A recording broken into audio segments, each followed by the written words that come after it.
Hi there guys and gals, done with my cup noodles. And it's more cheaper compared here.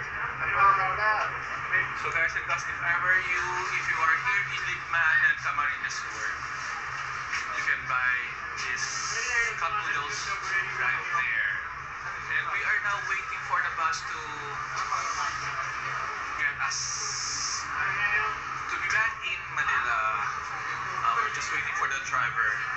And then, so as you can see guys and gals, there are lots of passengers out here. Anyway guys and gals,